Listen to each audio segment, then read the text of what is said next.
The armies of Israel and the Philistines were locked in a tense, silent standoff, facing each other across the deep, desolate valley of Elah. The Israelites occupied one ridge, and the heavily armed Philistines held the opposite slope, neither side daring to risk the descent into the low ground. This military stalemate had dragged on for 40 agonizing days, draining the morale of the Hebrew army with every passing sunrise. Fear was a palpable force, a suffocating blanket woven from the sight of the enemy's superior weaponry and size. The tension of constant, imminent combat, yet no action, had worn the entire Israelite force to a threadbare state of terror. The fate of the entire nation hung suspended in the arid valley air. Emerging from the Philistine camp was a single, colossal figure that epitomized terror: Goliath of Gath.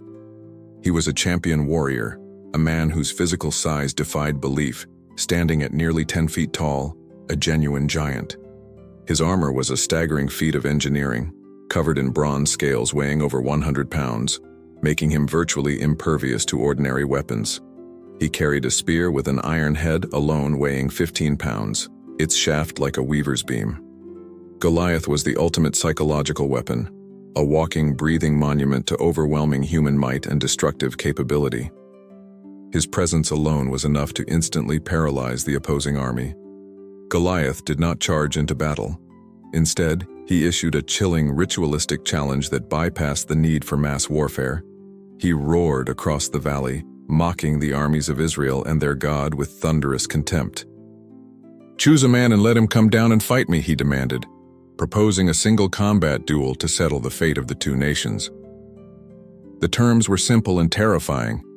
If the Israelite champion won, the Philistines would become their slaves. If Goliath won, the Israelites would submit to Philistine domination. This challenge presented a crisis of leadership and courage for the entire Hebrew nation. The massive, terrifying sound of Goliath's voice echoed across the valley morning and evening for 40 consecutive days. Each time he spoke, his profane mockery of the living God sent a fresh wave of paralyzing fear through the entire Israelite camp. King Saul, despite being physically head and shoulders taller than any other man in Israel, was unable to meet the giant's gaze. No man in the entire army, from the highest general to the lowest recruit, dared to step forward and accept the challenge. The entire military operation was held captive by one man's terrifying shadow and the collective cowardice of a fearful nation. Into this environment of fear and stagnation arrived a young, insignificant shepherd boy named David, sent by his father Jesse to deliver provisions to his 3 older brothers.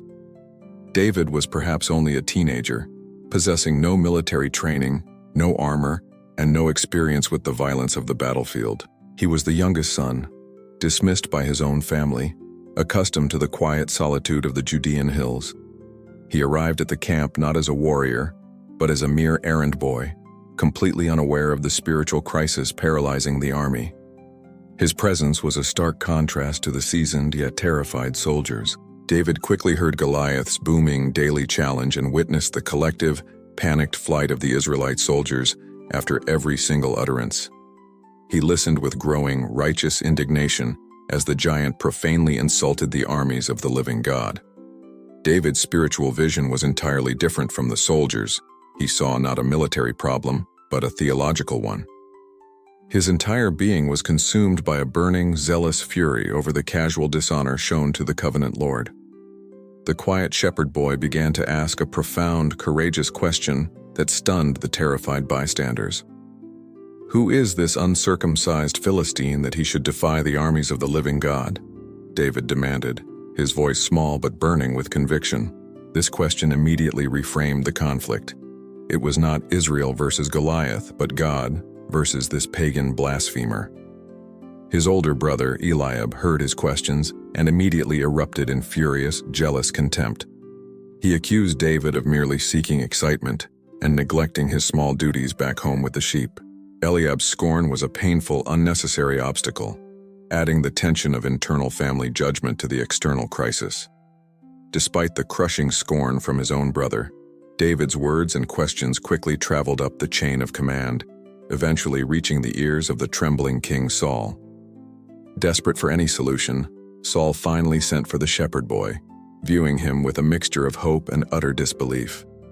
David stood before the king, small and unarmed, offering his shocking, resolute commitment. "Let no one lose heart on account of this Philistine," he declared with powerful certainty. "Your servant will go and fight him." The sheer boldness of this statement, delivered by a boy, was utterly astounding to the entire royal court. Saul was quick to voice the cold, hard military reality of the situation, attempting to temper the boy's impossible courage. "You are not able to go out against this Philistine and fight him," the king stated bluntly. "You are only a young man, and he has been a warrior from his youth." Saul saw only the vast physical disparity, the overwhelming military disadvantage.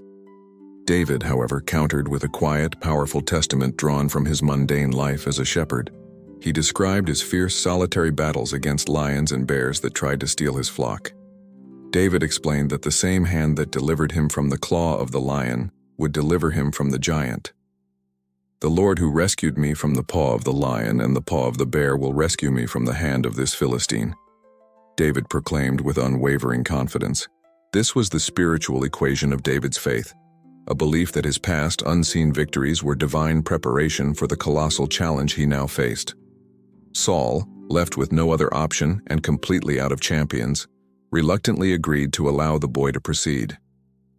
In a momentary act of generosity and desperation, Saul attempted to equip David with his own royal armor and bronze helmet. David humbly tried on the heavy, cumbersome equipment, but it was far too large and restrictive for his small frame. The armor, a symbol of human military confidence, felt alien and hindering to the shepherd. He immediately took it off, recognizing that he could not fight a battle with equipment he hadn't tested or mastered. He chose to rely on the familiar, the tested, the simple tools of his own profession. This rejection was a profound symbolic commitment to relying on his own faith, not human might. David then made his simple, defiant preparation for the confrontation, going down to the nearest stream bed. He selected 5 smooth stones, chosen for their weight and flight characteristics, and placed them in his shepherd's bag. His weapon was the ancient, deceptively powerful sling, a humble tool capable of generating incredible velocity. With only his staff in his hand and the stones in his pouch, the boy began his descent into the valley, walking calmly toward the massive, waiting champion. The tension of the entire war now focused on this single, terrifying, unequal march. Goliath saw the approaching figure and immediately erupted in roaring contempt and disbelief, taking the boy's appearance as a grave insult. "Am I a dog," he shouted, "that you come at me with sticks?" The giant felt mocked by David's utter lack of armor and weaponry, finding his simple staff and sling utterly laughable. He began to curse David by his pagan gods, calling down their destruction upon the unarmed youth. The two figures stood facing each other, the heavily armed symbol of human might and the humble shepherd boy, armed only with faith. David responded to Goliath's curses and contempt with one of the most powerful and defiant speeches in history, his voice ringing with spiritual authority. "You come against me with sword and spear and javelin," David declared, acknowledging the giant's earthly power. But David then delivered the crushing spiritual blow. "But I come against you in the name of the Lord Almighty, the God of the armies of Israel, whom you have defied." The battle was not about physical weapons, but about the honor of the living God. The tension of the verbal clash established the true cosmic nature of the impending fight. David boldly prophesied the giant's immediate and humiliating doom, speaking with the absolute confidence of a prophet. "This day the Lord will deliver you into my hands," he declared, promising not just a personal victory, but a cosmic lesson. He promised to cut off Goliath's head and feed his massive corpse to the birds and wild animals. The purpose was clear. Then the whole world will know that there is a God in Israel. The confrontation was now a decisive, public declaration of the sovereignty of the Hebrew God over all pagan deities. The tension snapped as the massive giant, enraged by the boy's insolent challenge, finally began to move toward him to crush him. David, however, did not hesitate or retreat, but instead ran quickly toward the battle line to meet the colossal Philistine. He reached into his shepherd's bag, withdrew one of the smooth, carefully chosen stones, and expertly fitted it into his sling. The moment was one of breathtaking, desperate courage, the small boy charging the seemingly insurmountable giant without a moment of fear. The sling whirled, building speed and kinetic energy for the decisive shot. With one swift, powerful motion, David released the stone, his aim guided by absolute certainty and divine intervention. The smooth stone shot through the air with deadly velocity and struck Goliath in the only unarmored spot on his entire body, his forehead. The impact was immediate and devastating, the force of the stone crushing the giant's skull. The massive Philistine champion, whose shadow had terrorized an entire nation, instantly fell face down to the ground. The sound of his enormous body hitting the valley floor was a thunderclap that echoed the death of an entire era of fear. The entire valley, the Philistines on one ridge and the Israelites on the other, was plunged into a moment of shocked, stunned silence at the colossal, impossible spectacle. David, taking no chances, quickly ran to the fallen giant and drew Goliath's own massive sword from its sheath. He used the giant's own weapon to administer the final decisive blow, cutting off Goliath's head. This final dramatic act confirmed the victory and fulfilled his earlier prophecy to the letter. The tension was completely released in a massive, triumphant roar from the astonished Israelite camp.